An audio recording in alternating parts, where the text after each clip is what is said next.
తెనాల్లో పోలీసులు బహిరంగంగా థర్డ్ డిగ్రీ ట్రీట్మెంట్ ఇచ్చారు. వాళ్ళు నేరస్తులు కాబట్టి అట్లా శిక్షించారు అంటూ చాలామంది దాన్ని సమర్థించారు. అధికార పార్టీ శ్రేణులైతే దానికి అనుకూలంగా చాలా రకాల వ్యాఖ్యానాలు చేశారు. అంతవరకు బాగానే ఉంది. దీని మీద ఇప్పుడు విపక్షం రంగంలో దిగింది. చాలా దళిత సంఘాలు, ఇతర అభ్యుదయ సంఘాలు, ప్రజాస్వామికవాదులు కూడా దాన్ని ఖండించారు.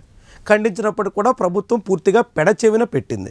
దాని మీద స్పందించి అలాంటి చర్యలకు పూనుకున్నటువంటి పోలీస్ అధికారుల మీద చర్యలు తీసుకోవాల్సి ఉండగా గడిచిన 4-5 రోజులుగా మిన్నకుండిపోయింది. మాట్లాడడానికి కూడా సిద్ధం కాలేదు. అలాంటి ప్రభుత్వ తీరు మీద ఇప్పుడు విపక్ష వైఎస్ఆర్సీపీ నేత జగన్మోహన్ రెడ్డి రంగంలోకి దిగి విమర్శలు గుప్పించే ప్రయత్నం చేస్తున్నారు. నేరుగా ఆ లాఠీ దెబ్బల బాధితుడి ఇంటికెళ్ళి కుటుంబాన్ని పరామర్శించేందుకు పూనుకుంటున్నారు. తెనాలి ఐతానగర్లో జరిగినటువంటి ఈ ఘటన మీద జగన్మోహన్ రెడ్డి ఘాటుగా స్పందించేందుకు సన్నద్ధం అవుతున్నారు. ఇప్పటికే ఈ వ్యవహారం మీద సోషల్ మీడియాలో చాలా తీవ్రమైనటువంటి వ్యాఖ్యలు జగన్మోహన్ రెడ్డి చేశారు. ఈ నేపథ్యంలో తెనాల్లో పోలీసులు సాగించినటువంటి బహిరంగ అరాచకం మీద హోంమంత్రి వంగలపూడి అనిత స్పందించారు. గడిచిన 4-5 రోజులుగా దాని మీద పల్లెత్తు మాట కూడా మాట్లాడకుండా తప్పించుకు తిరుగుతున్నటువంటి హోంమంత్రి తాజాగా తెనాల్లో జరిగినటువంటి ఘటనను సమర్థించారు. ఏకంగా నేరం చేస్తే శిక్షించరా, నేరగాళ్ళని శిక్షించడమే తప్ప, నేరగాళ్ళని శిక్షిస్తే దాన్ని కూడా తప్పుపడతారా అంటూ హోంమంత్రి వంగలపూడి అనిత మాట్లాడుతున్నారు. ఆమె భారత రాజ్యాంగం మీద ప్రమాణం చేసి ఎమ్మెల్యేగా అసెంబ్లీలో అడుగుపెట్టారు. మంత్రిగా బాధ్యతలు స్వీకరించారు. ఎమ్మెల్యే అయిన తర్వాత హోంమంత్రిగా ఆమెకు అవకాశం రాజ్యాంగం ప్రకారం దక్కింది. నేరస్తులైనా, సామాన్య పౌరులైనా, మంత్రి అయినా, ఎమ్మెల్యే అయినా ఎవరికైనా రాజ్యాంగం ప్రకారంగా కొన్ని నిబంధనలు ఉంటాయి. ఆ నిబంధనలను అనుసరించే ఆమె పోలీసులైనా, పోలీసుల చేతుల్లో దెబ్బలు తిన్న నేరస్తులైనా నడుచుకోవాల్సి ఉంటుంది.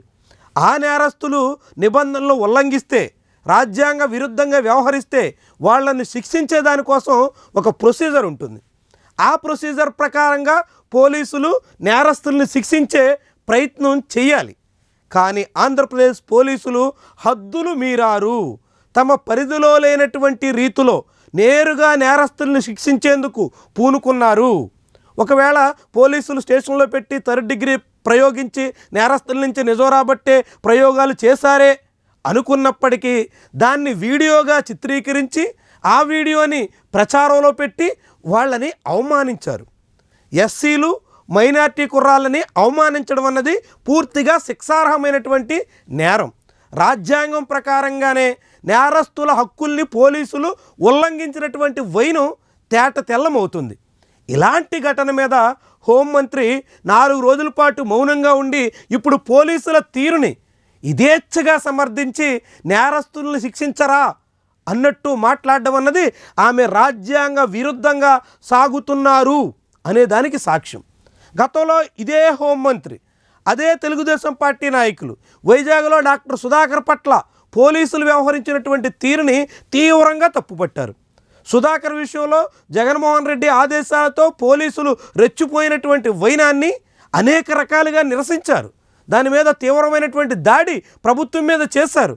ఇప్పుడు అధికారం వచ్చి అదే హోంమంత్రి, అదే తెలుగుదేశం పార్టీ నేతలు తెనాలి ఘటనను సమర్థించడానికి పూనుకోవడం అన్నది చాలా చాలా విస్మయకరంగా కనిపిస్తుంది. పైగా తమ రాజ్యాంగబద్ధంగా పదవుల్లో ఉన్నటువంటి వాళ్ళు రాజ్యాంగానికి విరుద్ధంగా కూడా వ్యాఖ్యానిస్తున్నటువంటి వైను అత్యంత ప్రమాదకరం. ఇప్పుడు అధికారంలో తెలుగుదేశం పార్టీ నేతలు ఉండొచ్చు, రేపు మరొక పార్టీ అధికారంలో రావచ్చు.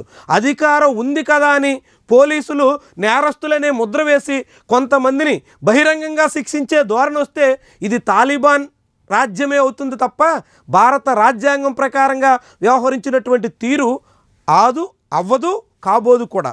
కాబట్టి హోంమంత్రి ఈ విషయంలో తన ధోరణిని సరిచేసుకోవాల్సినటువంటి బాధ్యత ఉంటుంది. లేదంటే ఆమె కూడా ఈ వివాదంలో ఇరుక్కుని రాజ్యాంగ విరుద్ధంగా వ్యవహరిస్తున్నారు అనేటువంటి అభియోగాల్ని మోయక తప్పని పరిస్థితి వస్తుంది.